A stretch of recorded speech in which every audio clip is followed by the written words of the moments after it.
100% হচ্ছে কি? দেখুন 100% 50% সেই নিয়ে আমি কারোর সাথে কোনো তর্কে যাব না। যার বিপদ আছে, যার প্রয়োজন আছে, যার মনে হচ্ছে সে বন্ধ মানবে না, তার পূর্ণ অধিকার আছে। আমি কোনোভাবে ভাঙচুর করে কাউকে থামানোতে বিশ্বাস করি না। আমি বিশ্বাস করি না দাদা। আমি টিএমসির গোব্যাক স্লোগানকেও বিশ্বাস করি না। আমি জোর জবরদস্তি করে কারোর উপরে কোনো কিছু চাপিয়ে দেওয়াতে বিশ্বাস করি না। আমার বক্তব্য যে আমার কালকে খুব কষ্ট হয়েছে বাচ্চাটা যখন দেখলাম যে ওকে অ্যারেস্ট করে নিল সায়নকে। আরে ভাই ওর দোষটা কি? ওকে তো প্রেস কনফারেন্স শুনলেই আপনারা বুঝতে পারবেন ও একটা সিম্পল ছেলে। ও কিন্তু রাজনৈতিক কোনো মানে সংগঠন চালাবার মতন কোনো মানে নেই, ক্ষমতা নেই।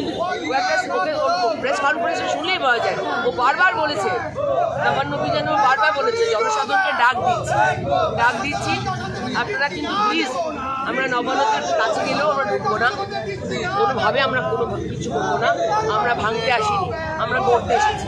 ওই ছেলেটা বারবার করে বলেছে, তাও তাকে রাত্রেবেলা অ্যারেস্ট করবে। তৃণমূল সরকারের আজকে একটা কর্মসূচি আছে এবং তারা বলছেন যে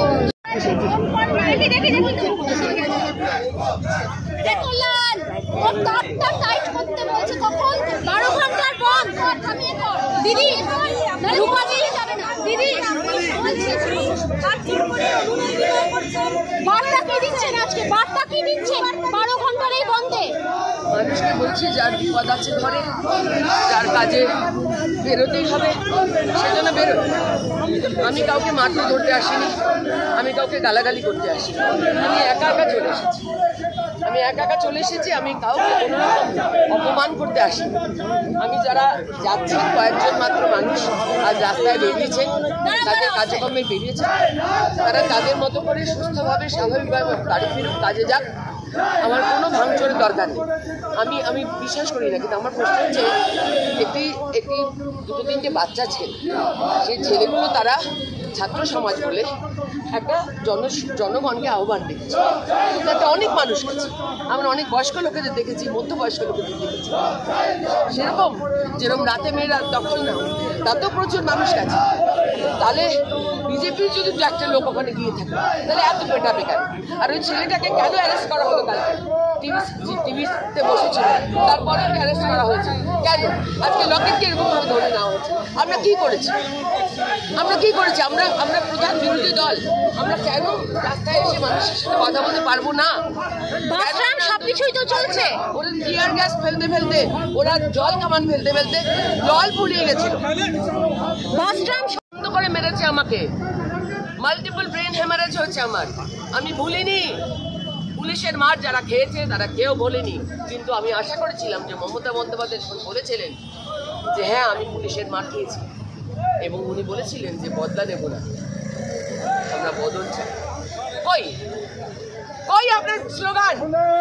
বদলা নয় বদল চাই। কই আপনার স্লোগান? আপনি নিজেই আজকে বদলা নিচ্ছেন। কেন বদলা নিচ্ছেন?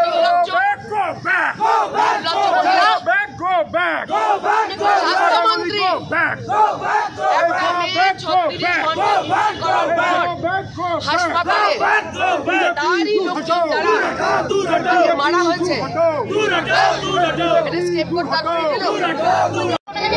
মানে ভেস্তে দেওয়া যায়, কিন্তু এই বন্ধই বেআইনি।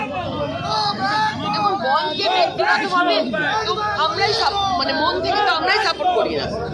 বহুদিন বলেছি বন্ধ কোনো ভালো লক্ষণ নয়, কিন্তু এইভাবে দিনের পর দিন এই অত্যাচার কেন চলবে? কেন চলবে?